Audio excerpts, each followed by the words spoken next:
this episode of Storytime with Stu. Thank you for joining us, by the way. This is I'm going to try to make this a consistent thing. Just hard for me. As you know, if you've been following the podcast for any amount of time, I'll put out an episode and say, look for our next episode. And then 7 months later, hey, here's our next episode. Sorry about that. We're doing some stuff. We're working with a new company that's helping us get some stuff off the ground. So hopefully we can be a little bit more consistent and streamlined and have some better versions of content for you in the very near future. But in this episode, I'm so excited because we are going to start reading through what some people have called Dating with a Porpoise or Dating with a Purpose. Now, the person who got this book to me shall remain nameless, but I do want you to know that there was no money spent in getting this book to the podcast that aided and or abetted the man who wrote this book that is now sitting in a federal penitentiary in Kentucky. But very, very grateful for a dear, dear friend of mine who was able to get this book in my hands so that I can share it with you. So what we're going to do is we're going to read through just the beginning, the introduction for whatever Jack has in here. This is written by Jack Scott, and it's basically when you arrive at Hyles-Anderson College, when you arrived, probably not now, but when you arrived, I think they purchased all this stuff from the library there, the bookstore, the bookshelf. But basically, if you want to, it's not just a required reading for like a class or two. Like if you want to date, if you're a guy, mostly if you're a guy, you want to date a girl your freshman year or anytime at all, they tell you have to read this book. And sometimes it is a requirement. They make you get like dating coaches, I would call them, but dating counselors is what they would call them. And in fact, I had a run-in with Zana Retchin, queen of scripture songs. God bless her. And I had a run-in with her because I was in my either junior or senior year. Man, I feel like it was my junior year. It could have been sophomore. I don't know. But it's probably sophomore. I was real salty sophomore year. I remember having a run-in with Dana and her basically putting me on blast because I didn't have dating counselors. And I just kind of ignored that throughout my time at Hyles-Anderson. And when she brought it up, I said, well, okay, my parents aren't dating counselors, whatever. Which basically they were, because I talked to them about pretty much everything to this day. Thank God for them, really. That there's no sarcasm in that one. There was for Zana, not for my parents. But I remember that dating is such a big thing in Hyles-Anderson College. And when she asked me this, I said, no, my parents aren't. She would not accept that. Like she was like, you have to go get a dating counselor. So I don't remember. I finagled something. Anyways, dating is a real big deal at Hyles-Anderson. Jack Scott was working there as the chancellor when I was there. I believe when he wrote this book, he was working there as well. But he is the son-in-law of the IFB tyrannical legend Jack Hyles. And he took his church over in 2000 and it probably was 2002 by the time he took it over, but late 2001, 2002, somewhere in there. And anyways, he wrote this book, and you had to read it, and it was a big deal. And here, I'll leave the front. And it was so groundbreaking, and he helped you with the stages of dating and being pure and chaste until you get to the marriage altar. And we'll get into all that in the book. And just record-breaking, groundbreaking stuff for young Christians who wanted to treat the opposite gender right, who wanted to have a godly and pure and intentional and upright dating relationship. And then he fucked a teenager, and now he's in prison. It's not funny what he did, but it is incredibly ironic that this book was rammed down so many young people's throats who had never had sex, much less in an illegal way, but in a legal fashion, we had never had sex, and he's out here having sex with underage persons. So anyways, let me get into the book, shall we? So Dating with a Purpose. In fact, I'm not going to read it, but when you buy a book, at Hyles-Anderson, of course, it's a textbook, so this was a textbook at one point, and my friend's name is in here as long as his room number, but we'll leave that out. Dedication. So, of course, Jack Hyles dedicates, Jack Scott, sorry, he dedicates, copyright 1994. Second printing 95, third printing 96, fourth 96. Okay, you sold a bunch of copies. Props. All right, I get it. All right, dedication. I dedicate my book on dating to my beloved college students who have taught me more than I could, who we threw against the wall and yelled at and kicked in the ass, literally. You can ask them. who have challenged and inspired me to reach new heights with God, who have provoked me to holiness by their sincere love and zeal for God, who have made me feel. This is a fucking run-on sentence, man. It is, if you can see it, it is that long, and there are no periods. And you're an author, okay? Like a hero, while they take the 5 loaves and 2 fishes I gave them in a classroom and feed multitudes and serve with honor and this other is one period and distinction on the front lines of the battlefield. Without you, I have no ministry. Without you, I have no purpose. Without teenagers, acknowledgments. My wife set aside an entire semester of teaching at college in order to help me produce this book, write this book. Not produce. This isn't a TV show. Would anyone be surprised by such a personal sacrifice and investment from the author of A Wife's Purpose? Maybe we should read that one too. Definitely need to read the stuff that Callings put out. Those assholes. They got some good stuff about beating your kids mostly. She is an author herself, but much more. She is the incarnation of her own philosophies and teachings. Cindy Scott is Jack Hyles' daughter. Through her, I have obtained favor from the Lord. Thank you, Cindy. I love you. A wife is a good thing. That fight with the wife is a good thing. Obtains favor from the Lord. Linda Stubblefield is a godsend to First Baptist Church and Hyles Anderson College. I don't think I know Linda. Is she married to Dave? For all of us who fantasize of being an author, our dreams would remain only air castles. Air castles. That sounds like fun. Were it not for the tireless devotion and indispensable knowledge from this typesetter, advisor, proofreader, get it to the publisher without error, and on-time worker. Thank you, Linda. To my preacher, Dr. Jack Hyles, your father-in-law, whose principles all of us authors at First Baptist Church borrow and reword and put into print. Yikes!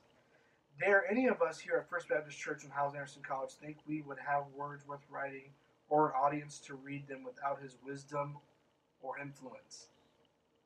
Propagating that man worship. Thank you, preacher. You mean dad. All right, introduction, preface. Okay, gotta read the preface still. Oh, that's a long preface, Jack. Oh, introduction and preface. I don't know if I'll get through the first chapter. All right, I'll try. All right. Introduction, preface, which are out of order, by the way. It says introduction, preface, and then the next thing is preface. And then starting right. So the preface is Matthew 6:33. But seek ye first the kingdom of God and his righteousness, and all these things shall be added unto you. If you don't know it, look it up. You should know it. How dare you? In prefacing my book, I would like to make a few important personal statements regarding the subject of dating. Fuck, I can't wait to read this. I did read this book in college, one of the few I did read. I am not an advocate of teenage dating, but, okay, well, again, it's not funny what he has done. It is just, I need another drink for this. It is just morbidly ironic. I'm not an advocate of teenage dating, but you will drive a teenage girl to your cabin in the woods in Michigan for sex. But teenagers shouldn't date each other. All right, you're going to find that's going to come up a lot here, okay? But I would, by teenagers, and by that I refer to junior high and high school dating. Or you think we're stupid? He does. The benefits are negligible and the complications are many. Too much life is wasted on temporary romances that rob teenagers of quality time with their families, learning physical, practical trades and skills, studying diligently, or being involved in Christian activities such as soul winning. Fuck soul winning. Many of us who work with teenagers would love to see Jesus Christ, a parent, or Jesus Christ, sorry, I had to relate, or a bus kid receive the attention and affection given by teens to their junior high and high school sweethearts. Then, too, I find Christian teens ignorant of basic human relationship principles because you make them that way, man. That's how the IFB is set up. You can't blame people. You can't blame people for not knowing about stuff that not only, one, you refuse to tell them, but two, you tell them not to listen to anyone else but you when it comes to those subjects. So, no, fuck you for that. They appear untaught, untrained, and undisciplined. Yeah, in the most important area of life, human interpersonal relationships. So we are 8 sentences in, and you are being a complete dick. To be sure, many who promote teenage dating do so with the premise that teenagers will only learn these important disciplines as they enter dating relationships. Exactly. I question the wisdom of that logic. Of course you do. But then I find that every relationship of life that we are often ill-equipped, and so you're taking it back? and poorly trained to fully nurture the relationship, whether it be marriage, parenting, or career employment. Relationships suffer because we assume we know what to do. Maybe you do. How to do it, and that everything will somehow work out in the end. It usually does. You're in prison. One needs only to look at the divorce rate, child abuse, child neglect, teenage crime, and career job happiness polls to quickly. Okay. What were those in 95? I bet they were better then. To quickly see that we are not succeeding in the relationships that matter most and have not even mentioned man's relationship to God. Okay. It is my opinion that dating will be totally eliminated and marriages would fare the same or better. What?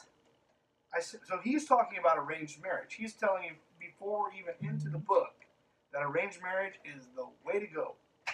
I simply do not believe that teenage dating is a prerequisite, for a happy marriage. To the contrary, I think premature dating or excessive dating can be detrimental to learning the basic principles that will build strong marriages and families. Now, after saying that, I must also state that I'm not going to give my life to eliminating teenage dating. We know because you dated a teenager. There are nobler causes at stake. I believe if parents, teenagers, and young adults will give this book a thorough reading, I can help them build some foundation stones upon which they can build a strong marriage and a happy family. In Bible days, the parents played a much more dominant role in the selecting of, here we go, he wants arranged marriages, in the selecting of their child's mate than do the parents in Western civilization today. This is even true of parents in the Middle and Far East cultures. Take, for example, Abraham's detailed plan to get a wife for his son Isaac. Old Testament, so long ago, but super relevant and helpful, right? This is even true of parents in the Middle. I already read that. Not only did Isaac not date, he did not even see so much as who he was going to marry until after the lady had agreed to marry him, sight unseen, and had left her family to travel to live where Isaac lived. Fucking stupid. A hired servant arranged the details, and Isaac agreed to marry the one the servant brought back because Isaac trusted his father. Keep in mind that this is the same Isaac who trusted his father when Abraham began to offer Isaac. I'm sorry, as a sacrifice on Mount Moriah. I'm sorry, but all I can think of is year one. If you haven't seen it, go watch it. Change your life on that story. I'm afraid that that kind of trust is rarely earned or given today by fathers and sons. Right. If my dad was trying to stab me, I'm out. I'm sorry, I just am. Teenagers, parents, and youth workers have tough questions. Many teens are getting unwise or conflicting answers from peers or unchristian sources. Those unchristian sources will get you every time. This leads to confusion and frustration, which often leads to rebellion and heartache. Many ask, what, if anything, does the Bible have to say about dating? The practice of dating is not found much in the Bible. I suppose you could say that Jacob dated Rachel, even though he wound up marrying Leah. Well, shit. Or you could possibly suggest that Boaz dated Ruth. Who was Boaz?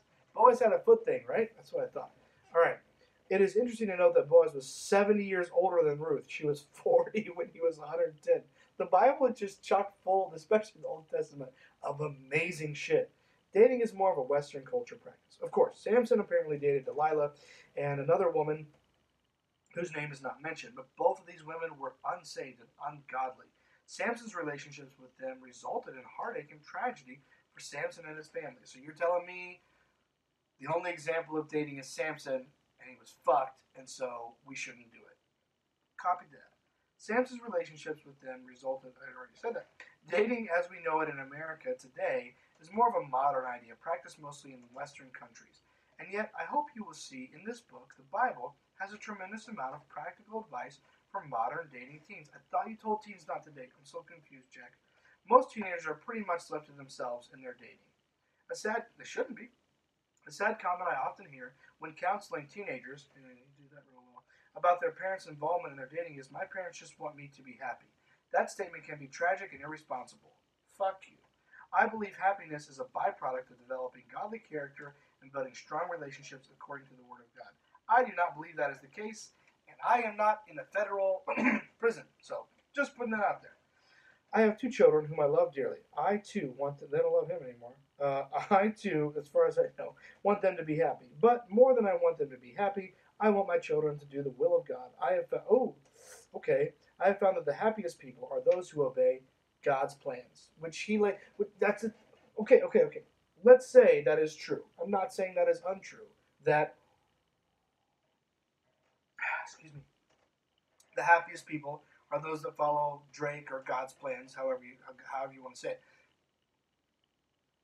But they are the parents, the Jack Scopps, the IFB parents, the IFB pastors. That's who interprets God's will. The teenagers don't get to say, "Okay, God, what is your will?" and then go with it. They got to listen to mom and dad and pastor and youth pastor and all this line of people to tell them what God's will is. So that's not really a thing for a teenager. Sorry, that's just the case. Several years ago, I counseled with a lovely teenage girl whom I had known since she was a very little girl. This is getting creepy already.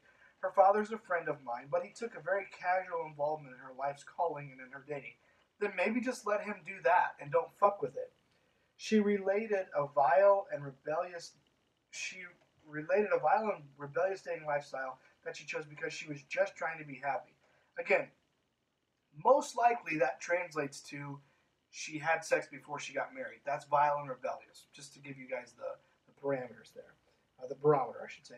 It is my sincere desire to help both teenagers and parents with this book. I do not profess to be an expert, though I have had many thousands of counseling sessions with dating, engaged, and married couples. You're calling yourself an expert, bro. Just say it. No book can address all the particular situations a person may encounter. Please use this book as a practical guide where specific problems arise. For more personal help, please consult with your pastor, him, or other spiritual advisors. The introduction. Now we're at the introduction. That was just the preface, which is supposed to be after the introduction, but it was before it. So, and this is the 6th printing. This is the 7th printing. No.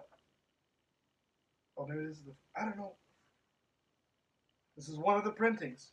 It's not the 94 printing, I can tell you that. In August of 1976, when I was 18 years old, oh, I love his teenage stories. They're wild. I attended a national conference on revival and soul winning in Atlanta, Georgia. While listening to a 50-year-old preacher named Jack Hyles, I learned that he had a daughter 2 years younger than I. Oh, I used to love this story, actually, I think. Dr. Hyles mentioned how his 16-year-old daughter would snuggle up by him as they rode home from church on Wednesday night together. She would ask her daddy if he got any preacher boys on fire during his weekly travels. Something stirred, by the way, he's divorced from her now.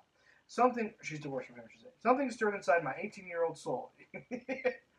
That wasn't your soul, bro. I'm just saying. And I knew somehow that I was hearing about a girl I would love to meet and date. Something told me deep inside that one day I would meet her. The problem was she lived in Munster, Indiana. I lived in Holland, Michigan. That's really not that far. You know, because you drove it quite a few times. Yeah, okay. And I was attending college in Minnesota. I never can get you guys' stuff right. Owatonna, Minnesota. How could I ever meet her? During that conference in Atlanta, oh, hot Atlanta. I hate Atlanta. My parents, that's just me. My parents met a man who shortly thereafter became the pastor of our home church in Michigan. His name is Jim Binney. That guy's a character. And he's a graduate of Hyles-Anderson College in Crown Point, Indiana. Hyles-Anderson College is operated by Dr. Jack Hyles, or was at the time. He was the chancellor, then Jack Scott moved on to be the chancellor.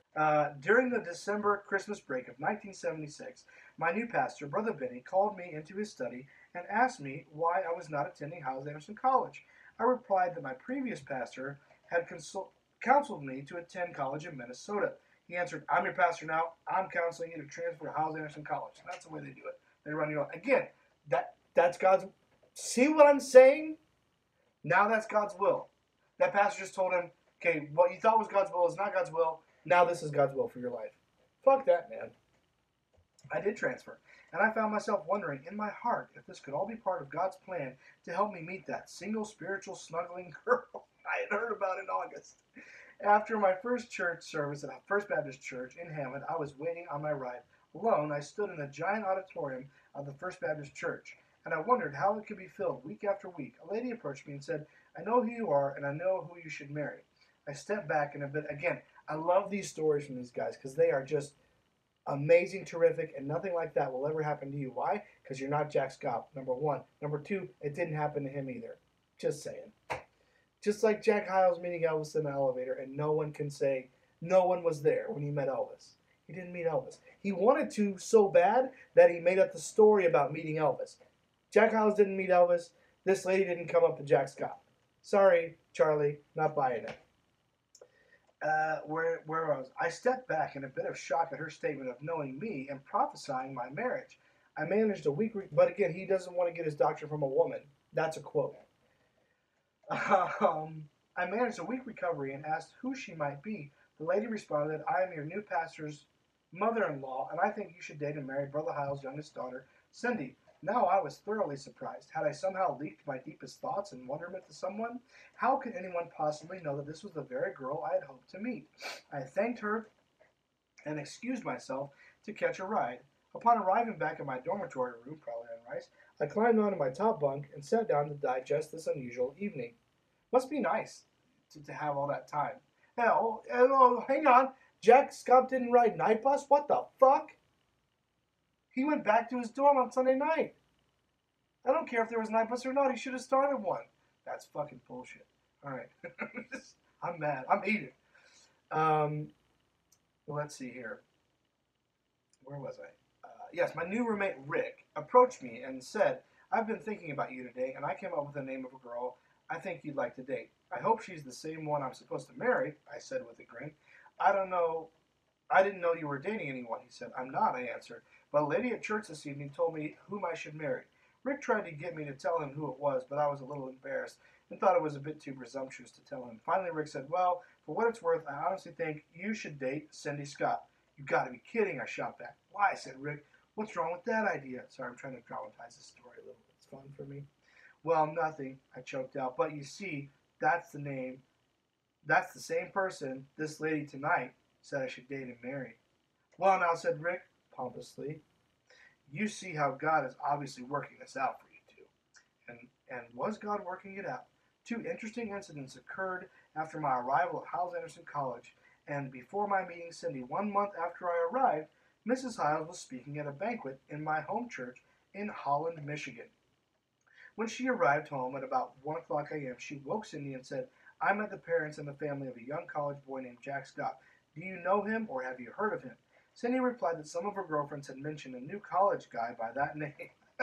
He is so full of himself. I'm sorry. By that name, but she had not met him. All the girls are talking about him. Mrs. Hyles continued, I think you should meet him because he sounds like a young man in whom you might be interested. We would be interested for you. You should, this is, again, that's God's will. Beverly is telling Cindy, I decided it's God's will for you to meet this guy, so go meet this motherfucker. This was the first time Cindy's parents had ever, she didn't say the motherfucking word, had ever promoted a boy to her. Usually it was her trying to sell them on a guy she thought was cute. The second incident occurred a little later. My parents were down from Michigan visiting me. My mother and I were standing in the church lobby waiting for my father, probably after Sunday night because he wasn't going on night bus. All right. Several young ladies walked by quickly, obviously in a hurry. I would guess there were about 5 or 6. I like how he really remembers these things. My mother touched my arm, pointing to a young lady, and said, Who is that young lady there? That is Cindy Hyles, Brother Hyles' youngest daughter, I replied. My mother then shocked me by saying, God just told me that this is the girl I've been praying for you to marry all your life. Okay, I gotta stop here and have another drink and say this.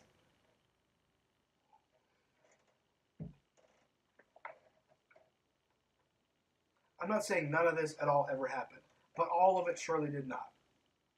And so what's happening is this 1920 to 1950s nostalgia, black and white movie, picket white fence. This is what the big dogs at the top of the IFB have and always will have and will continue to propagate as, look, this is how it went for me, and if it's not going this well for you, you fucked up. You are a fuck up. Why? Because you didn't have 10 different people tell you this was God's will for your life. So you suck. But that's not the case. But then you carry around this load of, oh, woe is me, I'm no good because I didn't have the exact same experience as Jack Scott. We haven't even gotten to chapter 1, and Jack is already putting you into the ground as a teenager or as a young adult reading this thinking, no one has told me that. Not my parents, not my pastor, not the chancellor of my college. No one has told me, not even 2, 3, 5 people, however many he's adding up here. No one has told me I should date this one person. This is that whole mysterious God's will thing that will fuck you up. That's what we're dealing with here. Jack is telling you he had this perfect experience and he knew exactly who to marry. And you showed up at Hyles Anderson. I showed up at Hyles Anderson and didn't know anything from anything. Excuse me, had never really dated before, had no idea what was going on. The girl, I remember this vividly. I'm not going to throw any names out there. So don't want to.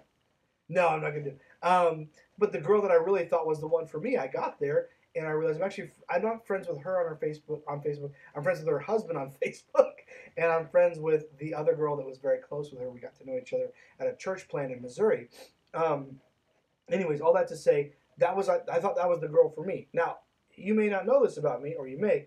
I'm a short dude. I'm not tall. This girl was tall as shit, and she's gorgeous to this day. She's a beautiful woman. But, I'm not trying to say anything about it. I'm just saying, I thought she was the one for me. And then I got to college, and I realized, for all the right reasons, she didn't give a fuck about me. But I thought she did. And so I went to college with this big master plan, and it fell through. And now I'm reading this about Jack Schaap, and I'm thoroughly defeated.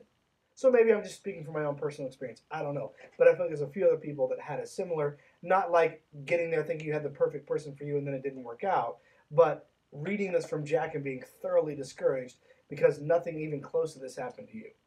The guy's condescending as fuck. All right. I never told my parents my deep thoughts since that August conference in Atlanta, but even as I write these words, I thrill to remember how God's will, providentially worked in our lives to bring us together. I was introduced to Cindy Hyles not long after, and we had our first date. She was 17, I was 19. I don't think that's legal.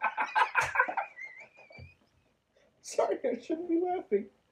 Oh, God. That's okay. So, again, what he has done and what he's in prison for is not funny.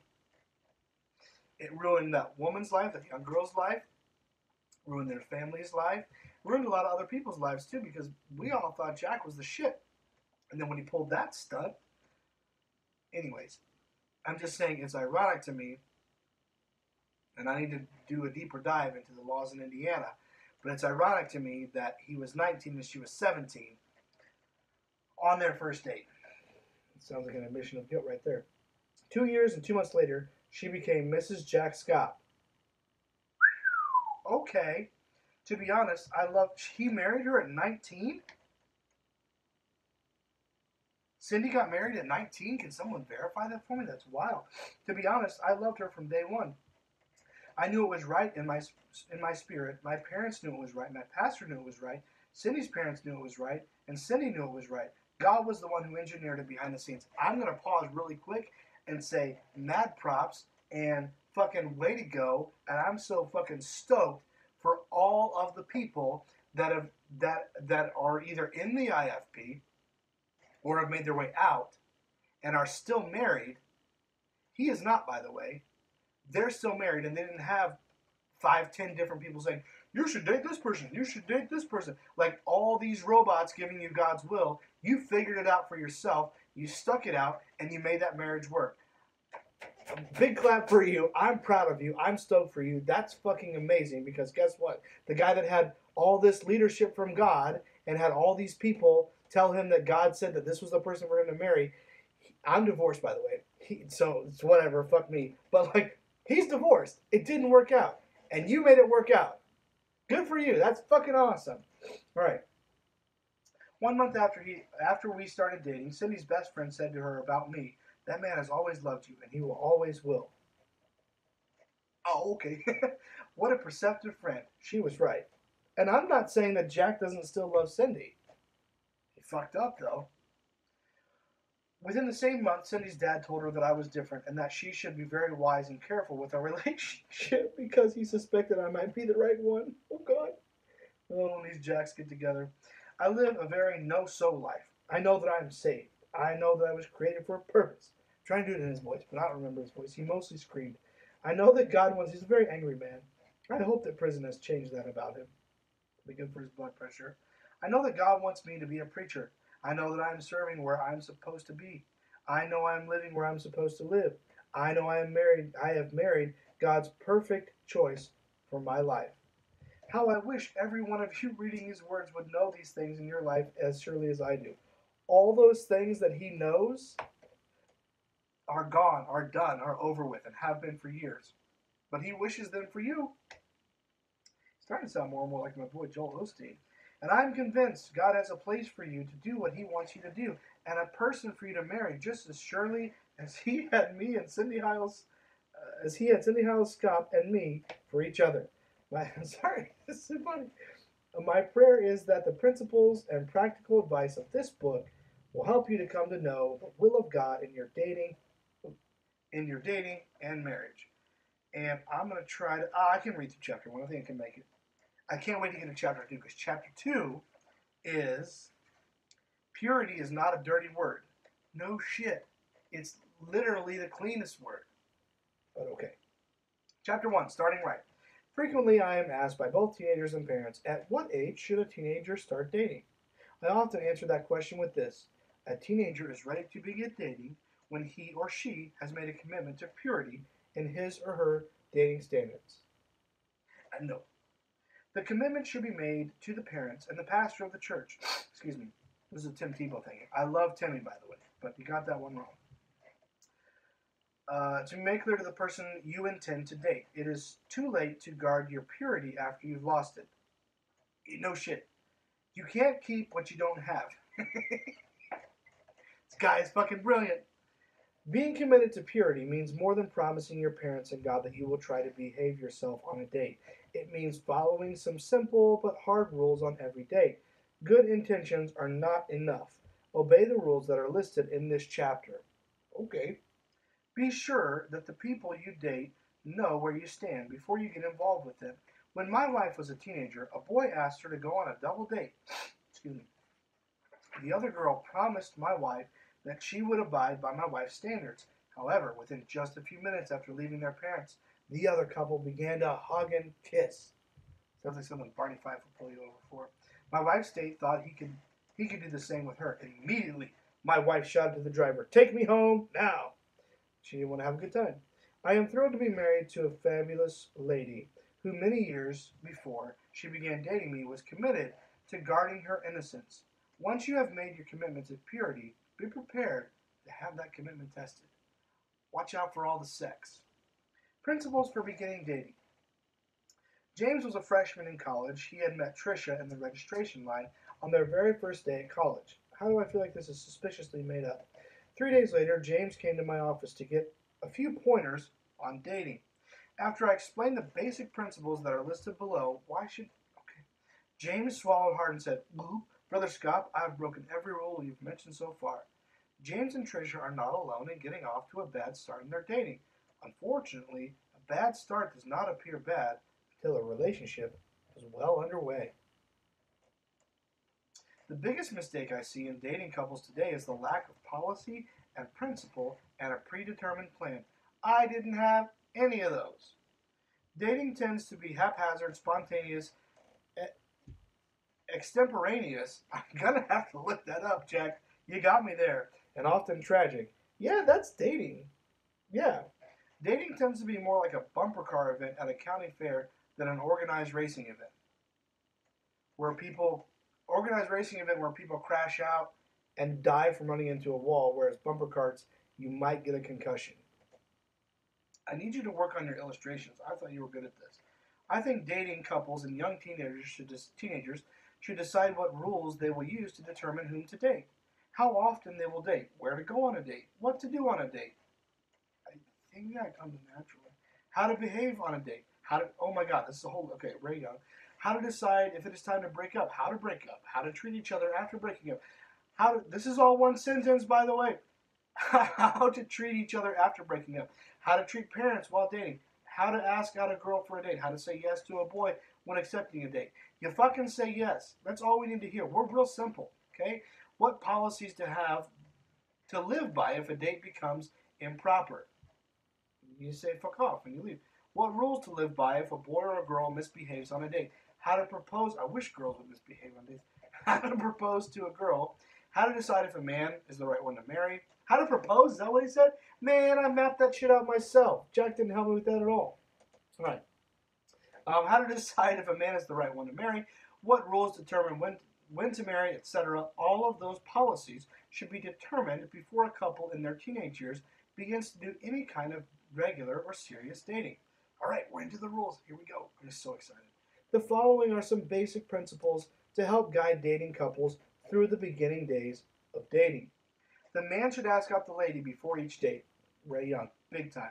His dating stories, man. I need to look and see if Ray has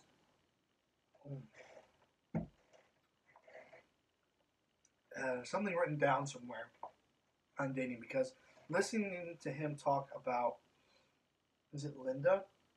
Talk about his first date or two with his now wife is just amazing. All right. The couple should never assume they will go out on a date with one another. Even if one of the dates is a regular date on the same evening each week, the man should ask the lady for the date at least a few days in advance. Okay. I'm trying to make fun of that. I'm having trouble. Limit the number of dates to a maximum of 3 per 2-week period. Okay. In other words, during any I love how mapped out and how precise this is. In other words, during any 14-day period, a couple should not be together more than 3 times. But you want them to live together, right? Okay. One of these 3 dates could last from 2 to 4 hours. Each of the other 2 dates should not be more than 45 to 60 minutes long. Do you see a problem? Do you see a trend here? Do you see the level of control that this guy that ran a college full of thirsty, undersexed, overstimulated teenagers and young adults? Do you see the level of control he wanted over them? Do not spend unscheduled time together. Fuck that. It is exciting, but often harmful when a couple decides to spend time with each other that is not part of the regular dating schedule. I remember abiding by a lot of these rules. In later stages, there may be some room for creativity with a dating schedule, but in the early months, special care should be taken to avoid this. I can't wait to read this to my therapist. Couples who date while attending the same school should not visit each other in between classes. For 10 minutes? Or 15. This is unplanned time, and too many problems arise that cannot be settled during this brief time. So then text them, they didn't have it then. Let's be fair. I'll be fair. Perhaps one or the other fail a test or a quiz. They may appear to be discouraged or downhearted. This would not be good during those early stages of dating. So often I walk down the hallways of schools. I bet you do. And look at the couples dating between classes. I bet you do.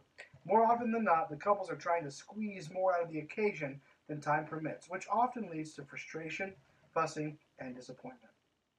The wise dating couple understands that their schooling is very important, and mental preparation between classes is essential for proper learning in the classroom. Then, too, each day should be spent gathering interesting material to bring to the planned dating time later that day or week.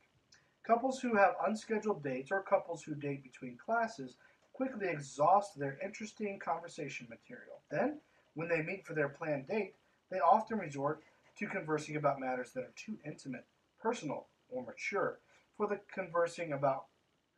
for their stage of dating, thus rushing the dating cycle and stealing from their future dating enjoyment. The man should plan an outline of activity for each date. We're on number 5 now. Often men are told by the spiritual leaders in a relation to be the spiritual leaders in a relationship. What exactly does that mean? The word spiritual comes from the word spirit. Brainiac. He that is slow to anger is better than the mighty, and he that ruleth his spirit than he that taketh the city. Proverbs 16:32. He that hath no rule over his own spirit is like a city that is broken down and without walls. Proverbs 25:28. These verses command us to control our own spirits. Being spiritual simply means having command of our spirit or planning a controlled environment. Spiritual leadership on behalf of the man means planning each date carefully to avoid boredom, improper conversation, or improper behavior. You can't plan that shit, Jack. It's spontaneous. You should know. It also means planning a delightful and uplifting date. I will list several ideas for dating in another chapter. Can't fucking wait. The early stages of dating should be filled with action-type dates rather than conversation-type dates. Honestly, I don't know if I disagree with that, actually.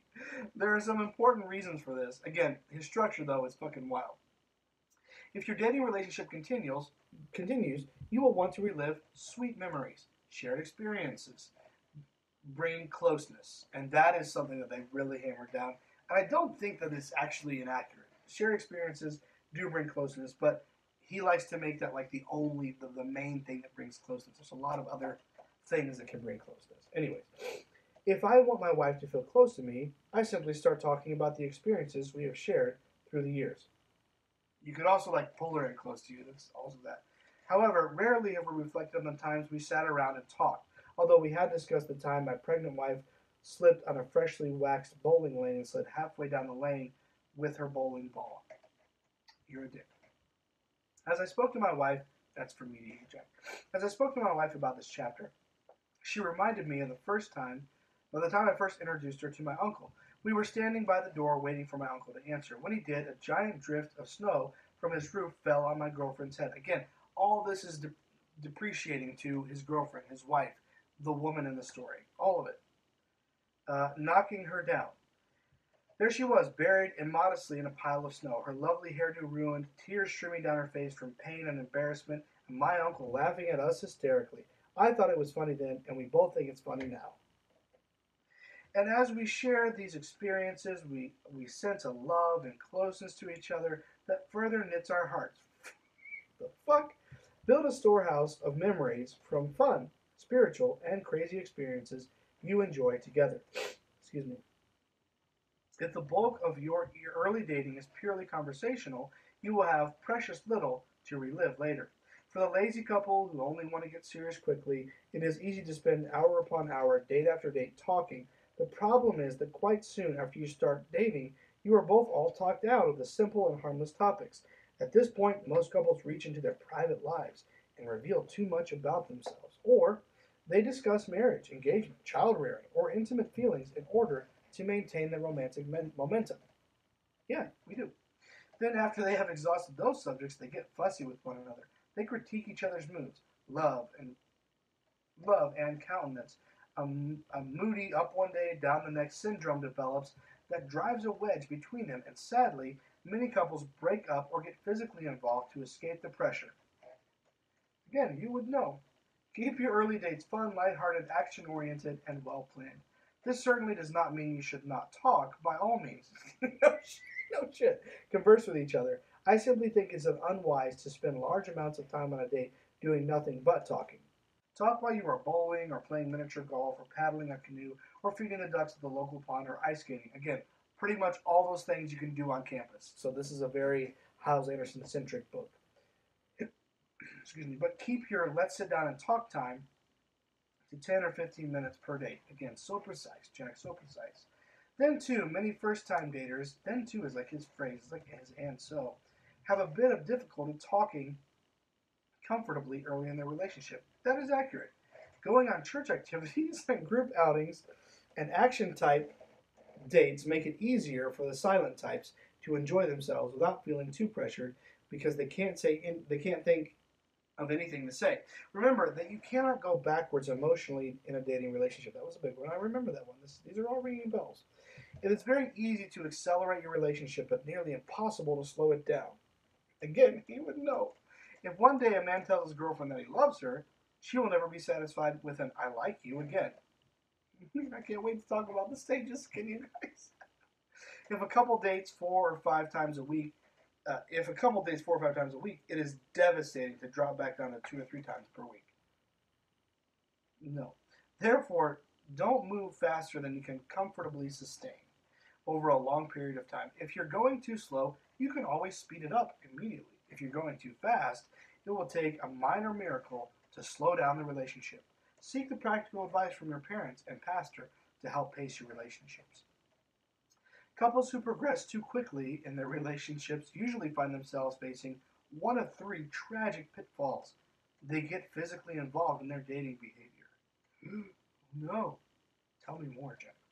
They run away together and elope or move the wedding day up much too soon, usually delaying or canceling their preparation for God's plan for their lives.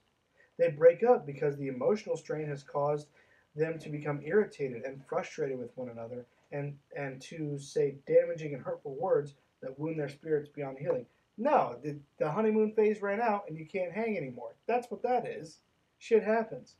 There are many couples who should have married, couples who were God's will for each other, but they broke up because they simply failed to carefully pace their dating. I don't agree with that at all. Then, after they broke up, they quickly got serious with another person in what might be called a rebound relationship and never married God's perfect choice. And I know a lot of them, and they're super happy, and they stay married, and I didn't.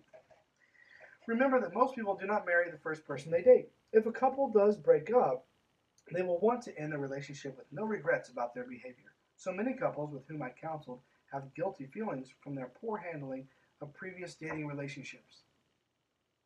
Duh! That's a part of life. That's a part of learning. You fail and you fail and you fail, and finally you succeed. I love that he's making that a big deal when that's just a part of life. Okay, date only one person at a time. Okay, I can agree with this. Some good people may disagree with me on this point, and because of that, I have explained the matter more carefully in the chapter entitled "One at a Time, Please." Oh God, the irony. Be an exceptional couple. No doubt there are successful exceptions to some of these pointers. I know of a happily married evangelist who married his wife 8 weeks after they met. It is very unwise, however, to build your principles upon exceptions. It seems popular to want to be an exception to the rule, so that in reality, the exceptional young couple is the couple who lives by the rules. I have given you safe advice in this chapter. These are time-tested principles that are good insurance for a solid and lasting relationship, assuming, of course, that you are dating the right kind of person.